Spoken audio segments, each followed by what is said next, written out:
Wait. Before we start, just want to make sure we're clear here. While this podcast talks about sobriety, mental health, and addiction, it is not meant to replace professional medical advice. Welcome to Sisters in Sobriety. I'm Kathleen. And I'm Sonia. And we're ex-sisters-in-law, brought together in marriage and bonded through our sobriety journey. Join us as we talk sobriety, addiction, and everything in between.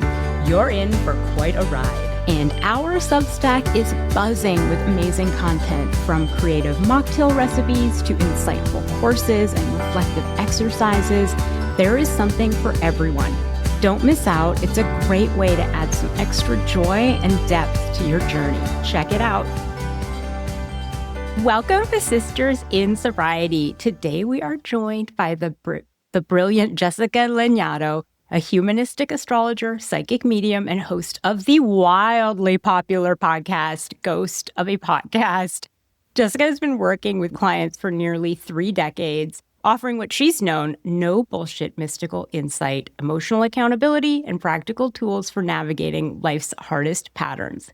And today, we're going to explore a topic she's spoken powerfully about, the intersection of addiction, sobriety, astrology, and healing. Welcome, Jessica. Thanks for having me. This has been really fun already. Yes, thanks for being here. So, Jessica, for listeners who are maybe meeting you for the first time, how do you describe the work you do and what makes your approach humanistic astrology? Yeah. So I am an astrologer. I'm a psychic medium. I'm an animal communicator. I do lots of woo-woo stuff. And my work is deeply humanistic, and I am a humanistic astrologer. A lot of people don't realize that there are different kinds of astrology, and my specialties exist within the humanistic framework. And that humanistic framework is keeping human experience at the center. So I work from a harm reductionist model. There's a way that astrology can kind of put the astrologer on high, where you kind of like listen to the astrologer and you you kind of have to figure out what they mean when they say X, Y, and Z, because astrologers can use this in language. As a humanistic astrologer, I'm always going to strive to meet my client where they're at and adapt the astrology to meet the human experience, instead of require my human clients to adapt to, gods and goddesses, or, any kind of fantastical thing. My work is really pragmatic, and I have a trauma-informed perspective and history within my work. And so inevitably, working with addiction and sobriety, which kind of potato, right, are a very big part of my work. I even have a class on my website. I call it High Times in Addiction in the Birth Chart, exploring not just addiction to substance, but the kind of underpinnings of why we compulsively leave ourselves and attach to externals, whether it's shopping or doom scrolling or messing with substances that ultimately, of their own volition, addict the body, or et cetera, et cetera. So, I don't know if I answered that question, but yes, you did. And so when you started developing this approach, what were you seeing in people about their emotional patterns and pain and coping? So there's a lot of ways that I kind of want to answer this all at once. One is that as I started my practice, I set the intention to really make space for people with marginalized identities, including people from multi-ethnic, multi-racial backgrounds, because there's something really inherently that can happen for people who are of mixed backgrounds, to where they're like, oh, I'm not enough of this and I'm too much of that, or I don't belong here and I do belong there. And this happens with other marginalized identities as well. And keep in mind, I started my practice in the mid-1990s, so it was before the internet, right? And so much of what that required from me was stepping outside of astrology texts, because so much of astrology texts are written, like the old school ones are written by men for men, by white people for white people, by straight people for straight people. And So I had to kind of really do a lot of listening and again, bend the astrology to meet the person in their complexity. And through the process of doing that, my work as a medical astrologer, which it encompasses addiction and sobriety issues, started to reveal itself to me very organically. And there are, from an astrological perspective, and I'm going to oversimplify grotesquely here, but there are a number of places from which the compulsion to abandon self and reach for something external to make you feel better inside of yourself can bloom from. And I kind of like anchor it through different planets. And I'm going to speak in incredibly broad strokes to say, I'm going to look to Jupiter for like party drug people who are just like, I want to be fun. I want to just like drink with my family. I just want to like go to the bar and feel good and just relax. That Jupiterian impulse astrologically is not about, the person's not thinking I'm abandoning myself. They're thinking, I just want it to be easy. I just want it to be nice and fun. There's the Neptunian kind of seed, I'll call it, for addiction, which is more about feeling really panicked, feeling really separated from oneself and not knowing what to do. And so reaching for help, often through pharmaceuticals, and when I say pharmaceuticals, I mean, street drugs. I'm including street drugs, but I'm talking about pills. I'm talking about oftentimes it's downers, as a way to kind of like make sense of internal chaos and feeling unmoored or untethered. And then I'm going to look to Pluto. Pluto is like kind of the premier planet for addiction. And I don't know if this feels like an offensive turn or not, but like the trash can addict, somebody who's just like, give me whatever. I'll take anything, like anything. That's Pluto. Pluto is like, I don't like how I feel and I'm going to just squash this feeling. I'm just going to change this feeling. Somebody once said to me years ago, a friend of mine who was sober, she said, the worst thing you can say to any addict is you're having a feeling right now. And I was like, oh, I was just like, that tracks. It's like, there's something about the difference between addiction and so many other things is really about emotions. And it's about how we process emotions, how we do or don't abandon ourselves when feelings get intense, when situations and feelings get intense. And so, again, this is like a gross overgeneralization, but through astrology, I can identify where the impulse around addiction is coming from. And, and that's not even speaking yet to doom scrolling or, shopping or TV, all of which are addictions. They can be addictions because they kind of do that same dopamine, distance from emotion, dopamine hit thing.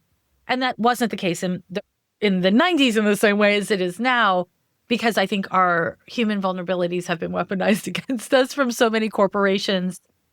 And humans are addictive. Speaking of that addiction and that escapism and abandoning ourselves, have you ever found people use astrology for that? And to make sense of that internal chaos that you were talking about? So when people do that, they're using it a lot like online gambling or shopping, right? So when people are kind of, we'll use the term abusing astrology, it's when there's not a depth of knowledge underneath it. They're looking for an answer to make them feel better. And people do that with Christianity, and they do that with every other religion, right? Because anyone who's looking for a way to not use spirituality to understand and to cope, but instead to feel something different, not be where you are.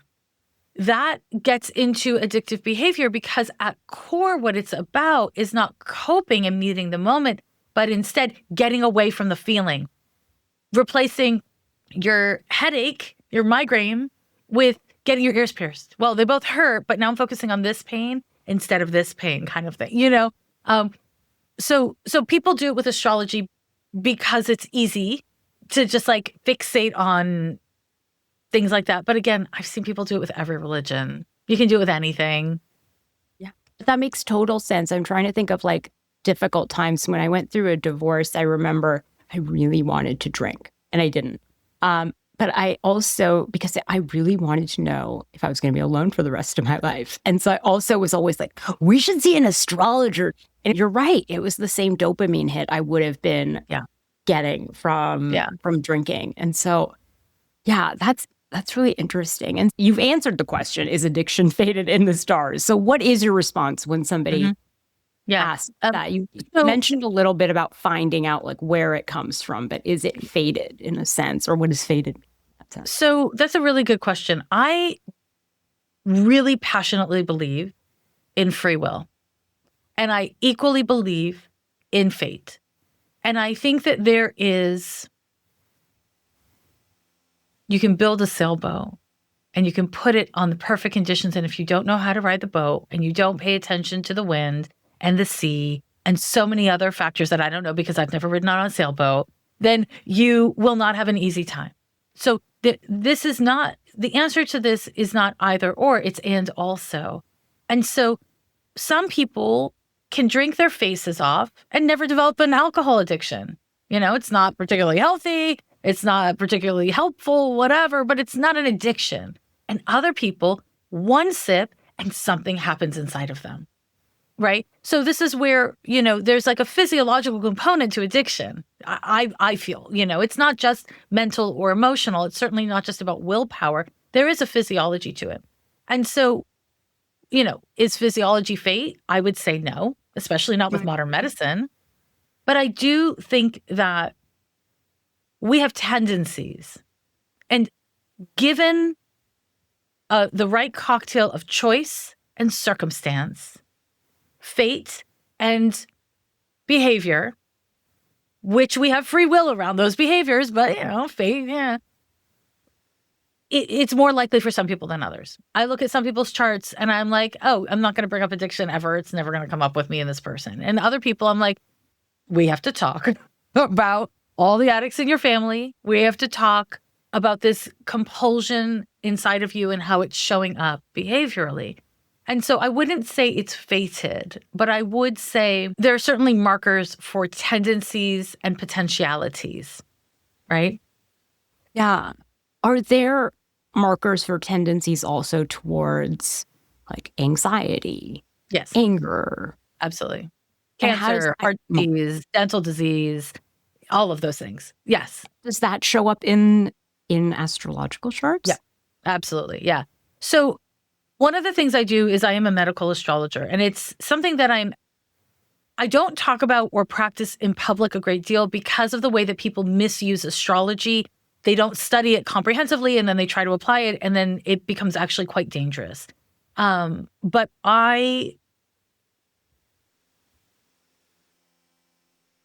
when I look at a birth chart, I can see the likelihood of certain diagnoses from psychologists. I can see physiological patterns in the heredity, which doesn't mean fate.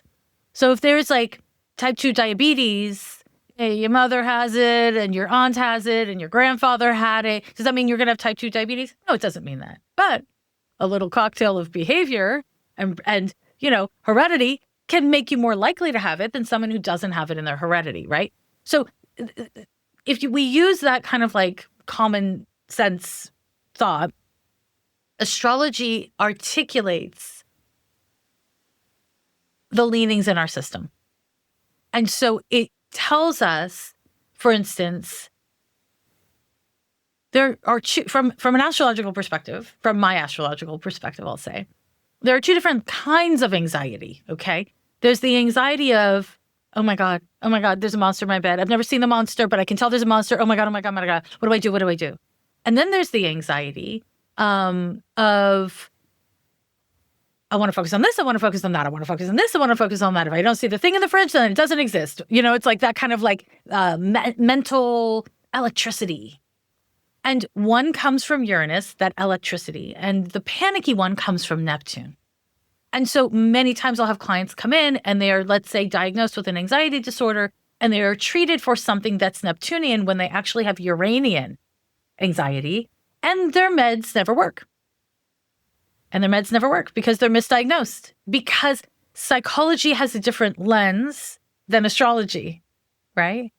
And so sometimes people will describe their pain in such a way that it sounds like they're depressed, but what's actually happening is anxiety. But the way they articulate those symptoms sounds like depression. So they get medicated for depression, and the medication doesn't work because they're not depressed. They're anxious, and their presentation is depressed. See what I mean? Can you help people tell the difference? Yeah. Yeah, that is what I have done. So I am currently not, I met with clients for like my full-time living, up until 2020. And I saw COVID coming, so I stopped taking clients for 2020. And I've been focusing on more of my podcasts and kind of like different kinds of work at this time.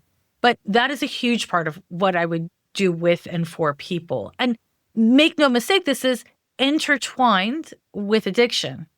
Because whether or not we're talking about people who are addicts, or what we're talking about is coping mechanisms that work at a moment and then stop working at another moment. It's kind of the same conversation. The nuances and the lived experience are meaningfully different. But ultimately, most people start using a substance because it helps them. And at a certain point, it stops helping.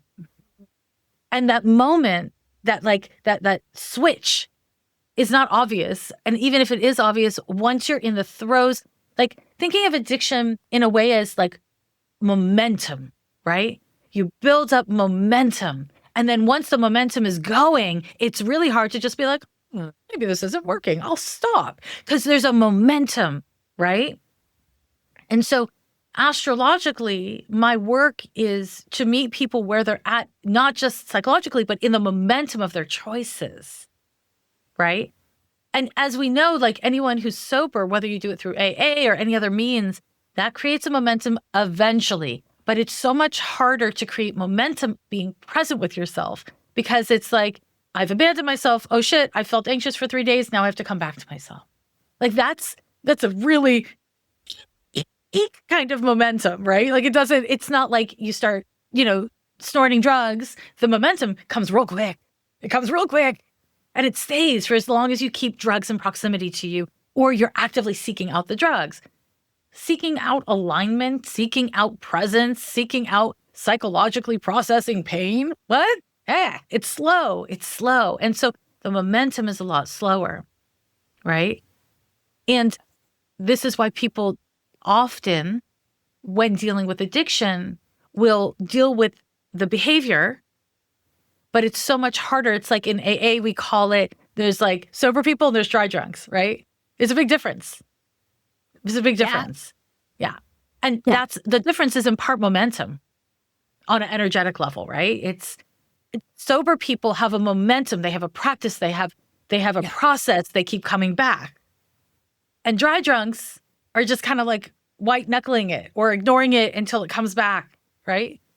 And this is a phase of life for everyone, no judgment, but it's astrology articulates these things. It helps us find these things, and not horoscopes, obviously, not like sun sign astrology. It's not like based on what you're, if you're a Scorpio or if you're a Taurus.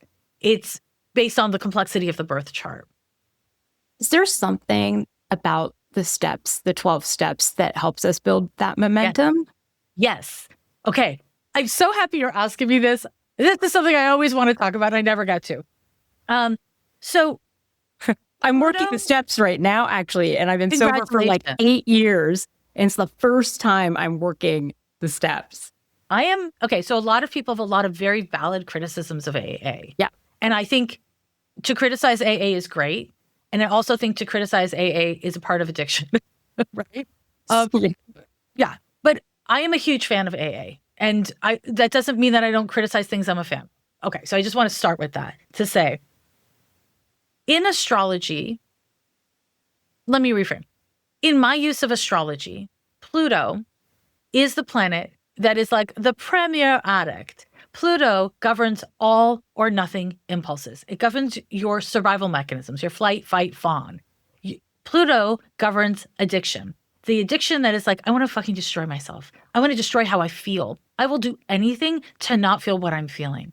And how do we heal Plutonian addiction? Brene Brown did a great job talking about how shame exists in a vacuum. How when you are sitting in a room full of other people and you're not saying a damn word, but all these other people are articulating your own lived experience, your own, like, oh my God, that feeling that I thought I was the only one feeling, this person has been feeling it for 30 years. Like, that process is Plutonian. The process of sharing shame in confidence and not being burned for it. That's how we heal through Pluto. And so the reason why I am such an advocate, and I myself am not an addict, it drives my partner is sober, and it drives my partner crazy that I'm like, I'll pour myself a drink and then a day later be like, oh my God, I left that drink on the counter. Like, I just don't have that in me. Like I you. know, we're the most annoying like people in the world. you. I know, Yeah. I know. I mean, I have addictive nature in other ways, but not with substances. But that said, the reason why I'm such an intense fan of AA is because what AA is democratic, it's free. And you go when you want, you're not locked into it. You choose it. You choose it. And the process of making a difficult choice is in many ways the process of not abandoning yourself and sharing your shame and your fear and your vulnerability in a room full of strangers or people that you've now gotten to know through this vehicle is Plutonian. And so that's why it works. It works because that's exactly how we battle the complexities that compel us to believe we don't matter, our behavior towards ourselves doesn't matter. And that empowers what we understand to be maladjusted or harmful behaviors to the self and then ultimately to others, right? So there is an astrology behind why AA works. It just is. Yeah. When we talk about the meetings, right? I think some people would argue that there is a shame element. So, or some certain meetings, right? Like if you're not going regularly, you're not working the program. Or, for example, the idea that you have to go back to day one if you have a relapse. Where do you put that? Yep. I have so much to say about that. Okay, yes. I have I have a lot of opinions about it, and I have like 10 different types of opinions. So yeah, what do you think? One should, because it's complicated. It's a peer-run group. So you have a bunch of addicts sitting in a room saying, we're moving through our shame, but I'm going to shame you for not doing it my way. But yeah. And it's because we're all taking the same medicine, right? We're all sitting here taking the same medicine. And I mean, how many sober men have I met? Oh my God, they say all the best words. They've gone to all the meetings. They understand the psychological language. And then they're just like using. It's not that women don't do it too. Of course, all the genders do it. But I just like have this like California stereotype in my head of these guys. Just because you say to yourself, I'm going to seek help, or I'm going to align myself with this group because it's accessible to me, or I'm fucking desperate, or it worked for my friend, or whatever it is, doesn't mean that everyone in the group is aligned in the same way. And so, what is the stereotype of an AA meeting? A bunch of people chain smoking and guzzling coffee outside a meeting, right? It's like, there's a reason why that happens. It's because it's not a switch that's flipped. If your compulsion around yourself is to shame yourself and belittle yourself and abandon yourself, and then you go into a group of people who are doing the identical thing, what are the chances that half of the group at least is not going to be doing it to you instead of themselves, because they're finally worked through their addiction, so now why aren't you doing it their way? And this is exactly why AA doesn't work, and it's exactly why it does work. Because in order to heal these things, or like whether it's addiction or self-abandonment or self-harm, unfortunately, we have to do it in community. That's the worst part. You have to do it around people, And for so many people who are super introverted or people who are just like being around other people is their trigger, which is most people. Most addicts too. Most addicts, most people, right? It's inevitably people are going to be shitty.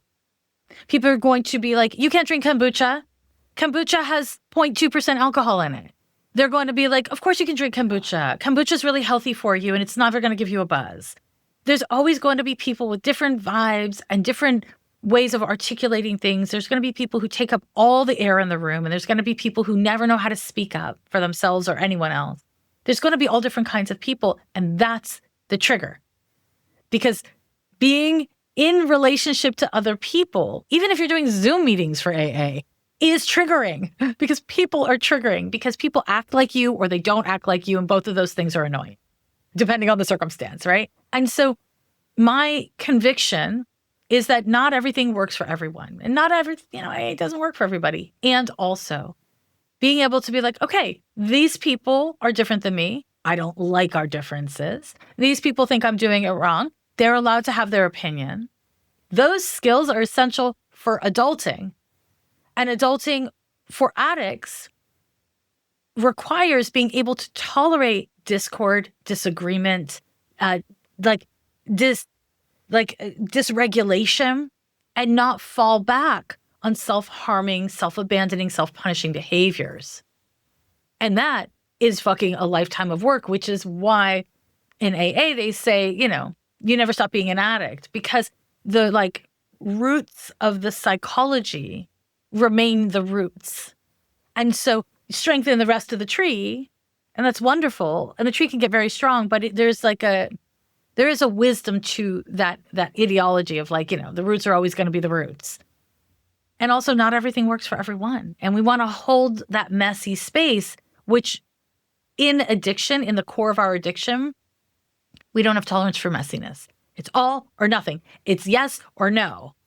And that kind of black and white thinking, I think, is core to certain kinds of addiction, Plutonian addiction. Yeah. And if we bounce around a couple of the steps, I've particularly particularly struggled with watching other people do. What about step 8 about amends?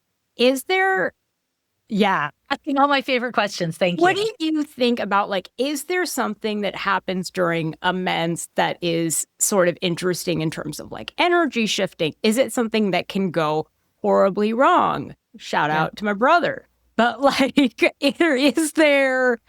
Yeah. Yes. What do you think of it? Is it something that you think is necessary? Is it something that we need to think about a little bit from maybe a deeper level, astrological level? Yeah. What do you think about that? I have so many thoughts about that. So I am a fan of the living amends. Have you heard of this? The living amends? Okay. So this is I feel like it is horrifying that people talk about that step without talking about living amends as an option. So let's say in my addiction, I ran over your puppy and I never apologized. And you fucking hate me. There is a value in me considering, is me calling you up, texting you for me, or is it for you? Because if you hate me so much that actually you don't want to fucking deal with me, then the living amends is the commitment. And so as a step towards living amends, I might donate a certain amount of money or time to an animal shelter instead of call you up and make you relive this terrible thing I did to you. So that's one form of a living amends. Another form of a living amends is if you have somebody in your life who is a perpetrator to you, who is not safe for you, which we all do. This is my whole thing. So this is why I wanted to know your opinion, because you have kind of a trauma-informed approach. If someone is the perpetrator, and then they don't deserve your amends in a personal way. So this is where A living amends is meant to be on a soul level. On a soul level, I can hold accountability for all the ways in which I perpetrated harm, all the ways in which I acted that were not in alignment with the kind of person I want to be. I want to be honest. I lied to your face all the time. I want to be kind, and I was vengeful towards you.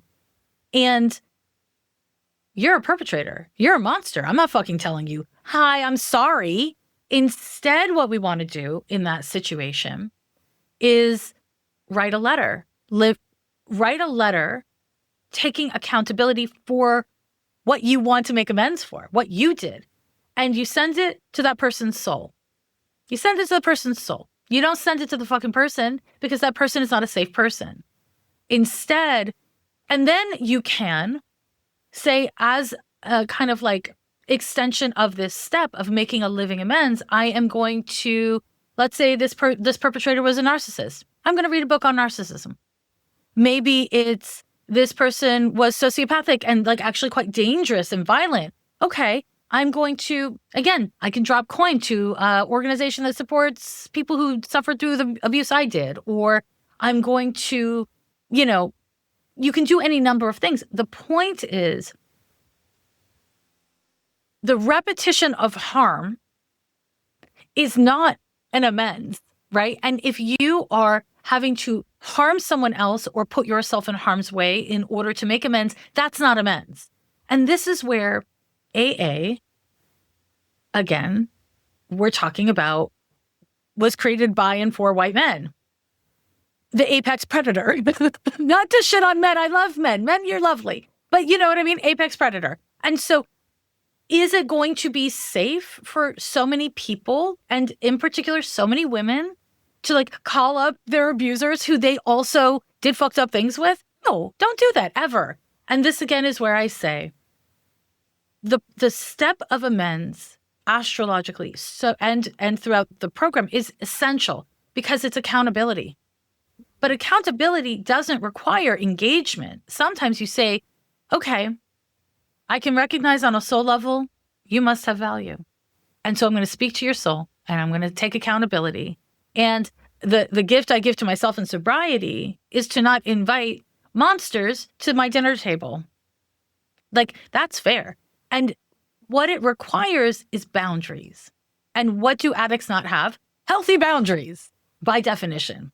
Because if you had healthy boundaries, then you'd be like, oh, okay, so this much drugs is good and that much drugs is bad for me. There's no boundaries. That's the whole point. And this is where life becomes unmanageable, because one is not able to have healthy boundaries embodied and practiced.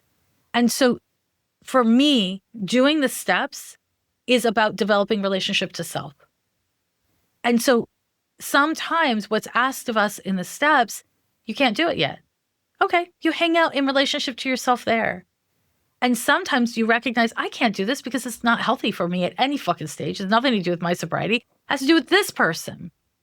And in that situation, that's what your Dear Diary is for. That's what your therapist is for. That's what donating to causes is for. And I will sing that off the rooftops. And again, when we talk about our critiques of AA, the fact that that's not in, that the book hasn't been amended to say sometimes you make an amends, sometimes it's a living amends, it's wrong. It's wrong. Yeah. I love the idea of a living amends. I'm so happy we talked before I got to that step, because I was just going to ignore those ones. Yeah. But the idea of still acknowledging it feels really like authentic. Because we all have our part. Like, I think about the person who treated me the worst in my life, and that doesn't mean I can't take accountability for ways I engaged in reaction that added to my own harm. Because that's what this is about, right? Yeah. As we treat others, we treat ourselves. Yeah, even I'm sorry I let you hurt me. Yeah. I'm sorry I didn't have the boundaries I needed. I'm sorry I let you believe that was okay. Yes. There's so many, this is, okay, so this is really, we've gotten to something really important. There is a way that, listen, let's say you and I are dating, and I fuck you over left, right, and center. You can break up with me, you can get over it. But what really bites, and the thing that's really hard to get over, is what you let me do to you. right? It's what we really struggle with. It's not what other people do to us. It's the abandonment of self that occurs. And that is not to blame victims. Let's be exceptionally clear. Somebody harms you, they've harmed you, that's on them. And also, part of what happens with shame is that there's this like kernel of truth and then maladjusted coping mechanisms and false narratives wrapped around it. And so we do need to get to that kernel of truth. And sometimes the kernel of truth is, I didn't know how to take care of myself. And I look back and see that I could have done X and Y, and it wouldn't have changed things, but it would have changed things. It's being able to hold that messiness. If program isn't adaptable, then it's not going to work, because rigidity is Pluto, all or nothing. And so when anyone, you or anyone else, is in program and doing the steps, and you start to catch rigidity inside of yourself, or you start getting messages that are rigid from other people, recognizing, oh, that's actually addiction at work. That's actually addiction at work. And people who are sober and healthy and all these things, they're still fucking addicts. They still have that tendency. And so there's a way that like, maybe what helped you get sober is doing a month-long silent meditation. And so there might be a part of you that whenever you see somebody like staying in their lives and not like leaving their lives, you're like, that person's not really going to make it. That's not going to work, because we all have that rigidity as a part of our coping mechanism, whether it's around staying in addiction or healing within addiction. And I think that there's so much to be gained from, and also there's so much to be gained from honoring your own vulnerabilities and your own reality with a living amends. And again, scream it from the rooftops. Scream from the rooftops. It's so important, and I'll never stop talking about it. Yeah. And you mentioned the month-long silent retreat. And so in terms of coping strategies, are there some that work better for certain people that from an astrological point of view? Yeah. So for example, if one more person tells me to work out harder, I'm going to kill them, because I work out. I work out so that I stay strong and don't hurt myself as I age. Mm-hmm. But let's not confuse that with enjoying working out. Absolutely. And so I'm just not that person. So when I'm having a bad day, I'm not like, God, I need to get out there, do a run. Let me get out there. Let me lift some weight. So are there coping strategies? Like, are there ways you can help us like eliminate trying things that don't work and get to what does work faster for us? Sure. So, and again, this thing about like working out harder, again, it's kind of a boys' game. Like if you're perimenopausal, working out harder is really bad for your body, right? Mm-hmm. More and more studies are coming out talking about how things are different at different stages of life, etc. But that's a diversion. So let's say, and this is the problem with what I'm going to tell you, is that you have to have a fair amount of astrological knowledge in order to apply this. But regardless, some people will recognize themselves in what I'm going to say. So Jupiter, if you have a Jupiterian addiction model inside of you, which tends to be alcohol, sometimes like fun party drugs, but it's anything that like helps you have experiences, or like alcohol on its own, it gets to depressant. So eventually people get really alone sometimes with their alcohol addiction. But if the thing that you loved about alcohol was having experiences with people, feeling free, feeling like everything was easy and everything was good, then remembering that you need some kind of expansive experience and adventure is really helpful. So let's not go to the gym. For some people, let's go to the gym. For most people, it's not. That might be reading a book. That might be like, I don't know, if maybe it's getting on your Peloton and like being like, I'm in Scotland on the hills and I'm taking a bike ride instead of a class, right? Excuse me. It might be having a social exchange with somebody in a place you've never been, like a cafe that you've always passed. It's about like just kind of expanding your world a little bit. Again, you can do it alone. You can do it with other people. If the addiction is more Neptunian and the person is really driven by having a hard time being in their body, living in this time, just a hard time navigating the fear of what could happen next, then for them, cultivating a spiritual value system that is faith-based can be really centering. So that the person, so again, this is not about exercise, right? So that the person is like, okay, I can have those thoughts and I can have those feelings and also hold on to the conviction that insert conviction here, right? Because I don't believe in any one conviction is right. There's a lot of different people. It's a really big planet. Lots of different things work for different people and at different times. For a Plutonian person, it gets hardest. And that's most addicts, to be fair. And it gets hardest because sometimes you are going to feel like shit. Sometimes your life feels irretractably terrible. Sometimes you're stuck and you can't go past the stage you're at. Sometimes you backslide. And holding space for that while being accountable to yourself is the hardest thing for an addict to do. I can hold space that I fucked up and then beat myself up about it. I can make excuses for why I backslid or self-harmed or whatever, and then blame someone else, right? These are two really deep patterns. And if, again, this is where I come back to practicing and also.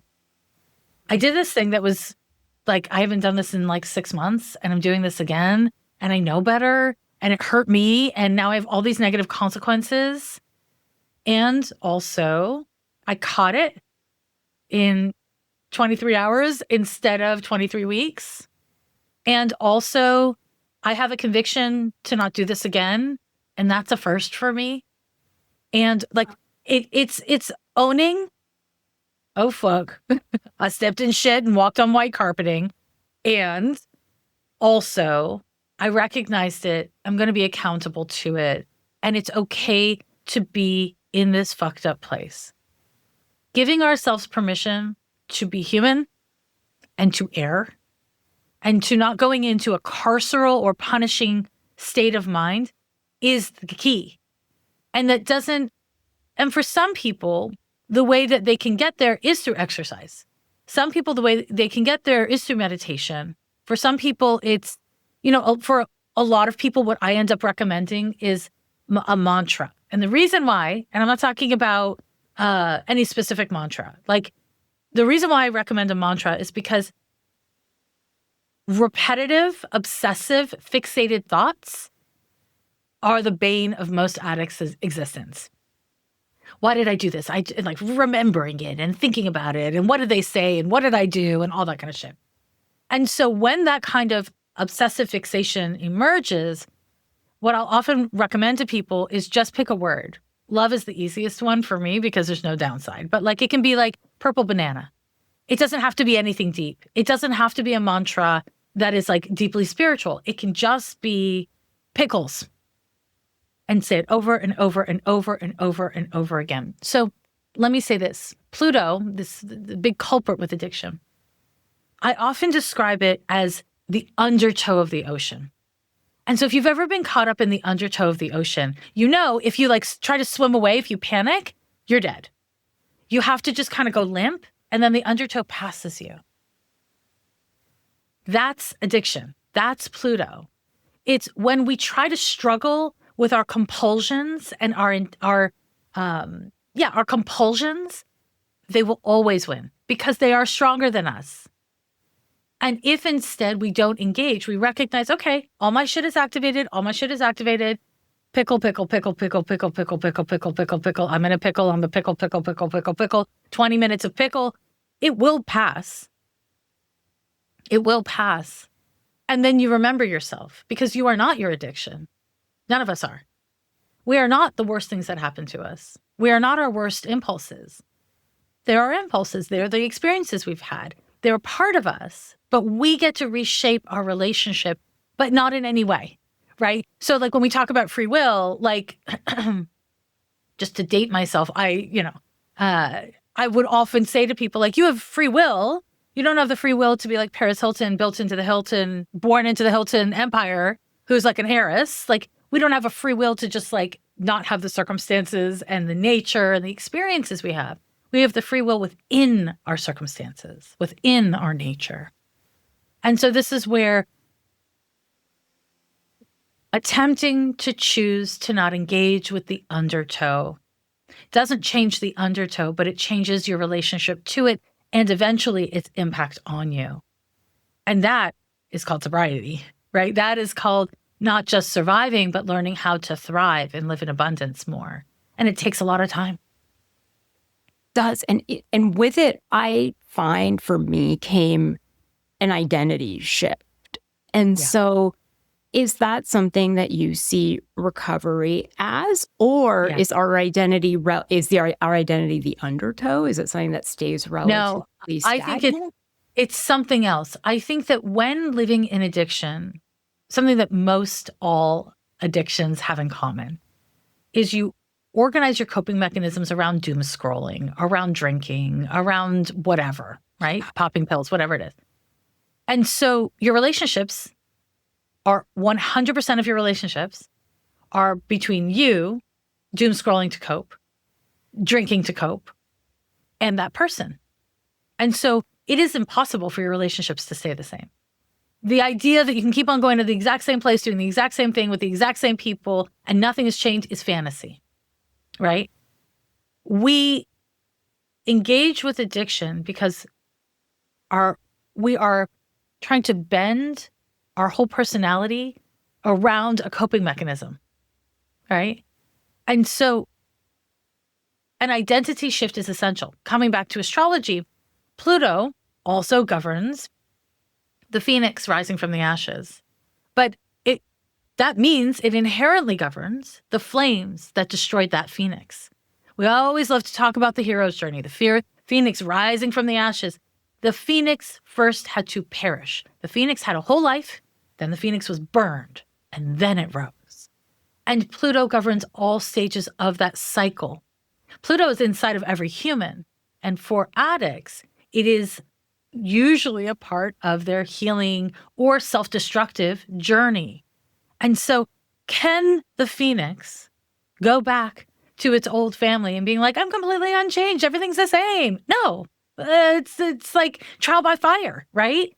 And so I think that embracing change is an inevitable part. Again, it's adaptability. It's an inevitable part of dealing with addiction, because if you're not willing to change and be changed, how can you change and be changed? Right? Like, that's how it goes. Not everyone sees that metaphor the same way. I feel like some people feel like they have had a negative circumstance and they want to rise and become the same person they were before that negative circumstance. So they want the same phoenix to rise from the old ashes. That's really, really hard. I think that's really, really hard. And I think that is in part a function of addiction itself. Because how do you change your core coping mechanisms and remain the same? Show me. You can't. So you have to lie to yourself. You have to lie to the people around you. Kind lies. It's like, no, it's fine that they're doing this thing and I'm pretending I'm okay with it. We cannot change and remain the same. And this is my work as an astrologer, right? Astrology, it articulates one's nature, but it also articulates the cycles and trends that we're going through, what we're meant to learn from them, how long they're going to last, what part of our shit they stimulate, etc. And so there is a way that I will say as an astrologer that change is inevitable. If you want to be the same person at 25 and 35 and 45 and 65, then what is it that you want from life? What do you think life is? The body changes. You look different. You sound different. Your experiences are meant to change you. We are not meant to stay the same. We are meant to evolve. And that doesn't mean we have to lose our friends and lose our jobs and all that kind of stuff. But if our relationships don't adapt to meet us as we adapt, then they are not based on authenticity. And at core, listen, Does every sober person have to be authentic all the time? No, obviously no. And also, if one is moving through addiction and seeking not just to no longer have self-harming behaviors, but also to meet oneself authentically, you're going to change. Things have to change. Things have to change. There's an inevitability to change. And if you think you can walk through fire and look and feel and sound the same and want the same things and not be changed by that experience, then you don't understand the very nature of fire. You know, I mean, that's my take. But again, I say that while also wanting to hold space for the people who are just like, I can't hear that, or I can't hear that now. I don't agree, and I don't want to agree, you know, because we get to be whoever we choose to be. We're not free of consequences, but we get to be whoever we choose to be.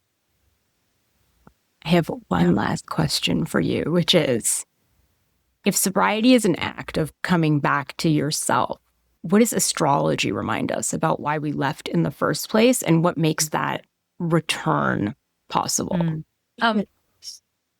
Astrology is the practice of looking at planets, zodiac signs, right? We're looking at celestial bodies that are far, far from us. And we're using those to understand how they influence our nature and our lived experience.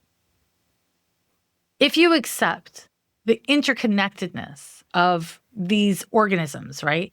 Of the moon to the tides, of the moon to my moods, right? If you can accept all of that, then you can understand that none of us are meant to be cars that came out of the lot working perfectly. Life itself is about ebb and flow. Life itself requires failure. It requires misdeeds. And it requires these things because we live in an imperfect world surrounded by imperfect people. We are organisms growing and evolving, and we will inevitably struggle. And how we meet those struggles, again, it's like a merging of circumstance and free will. And I really do believe that astrology articulates that life is about evolution and it's about interconnection. And no person lives isolated from other people, truly, truly, truly. And when we are engrossed in our addiction, it feels like it's only affecting us. It feels like we are the ones who it's happening to.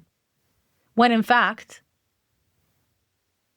each of us is an important thread in the tapestry of this universe, of the collective, and we affect each other intensely.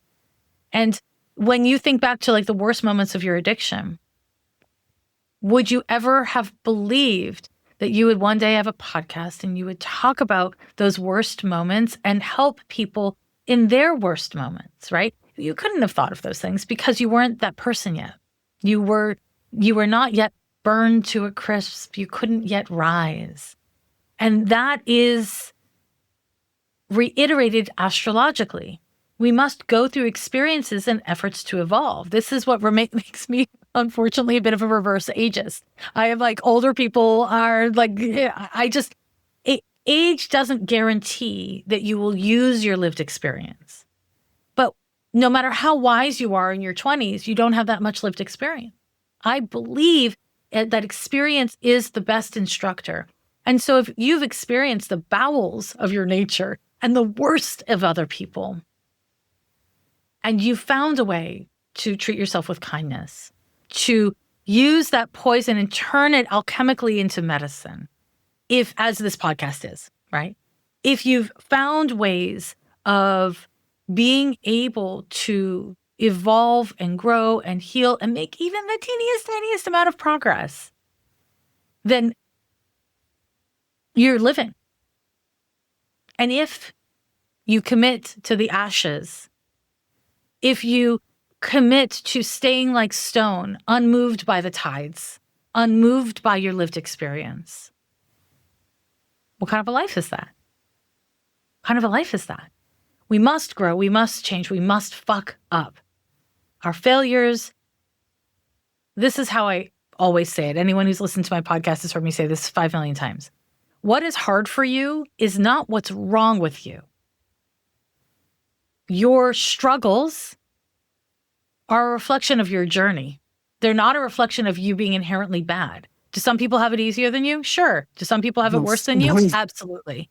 It doesn't mean anything. Comparing ourselves to other people is useless. Comparing ourselves to comparison is the thief of joy, right? We want to make sure that in choosing this moment, we understand that we will always have messy feelings.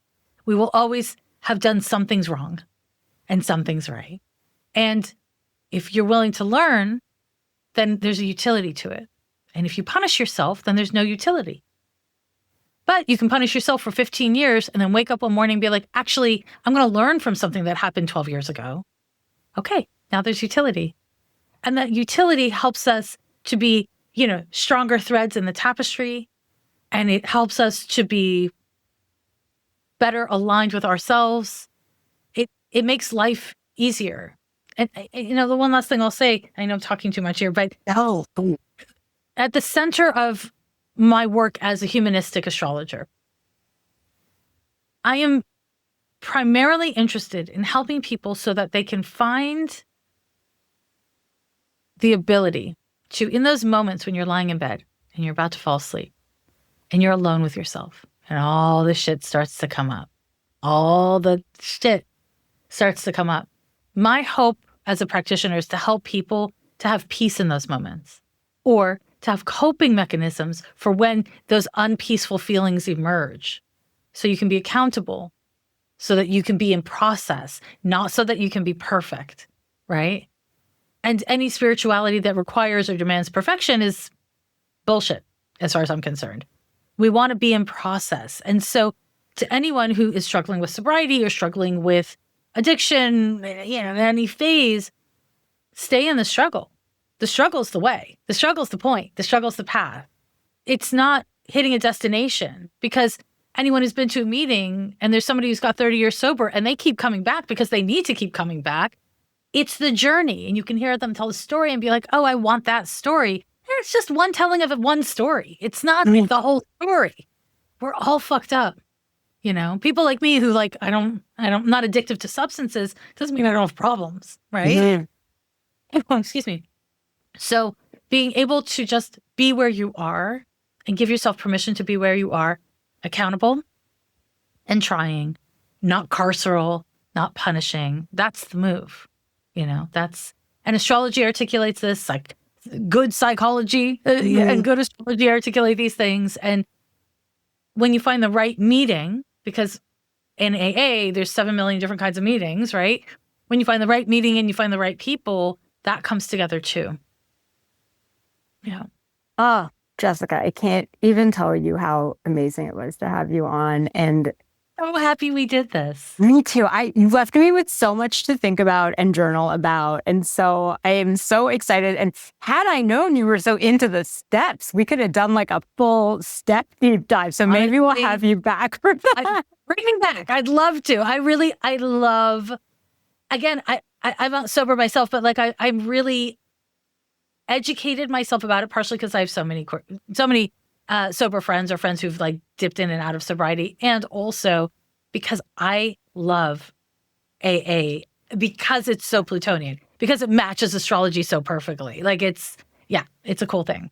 I'll say one of the things that hit me the most about what you said with the momentum, because I've always had a different way of describing it, which is alcohol and drugs worked so fast for me. Yes. To fix whatever it was just boom, come home from work, feeling stressed, boom. And now it takes 32 things and 18 hours to get to the same place. Yeah. So I feel better now knowing that is that's normal.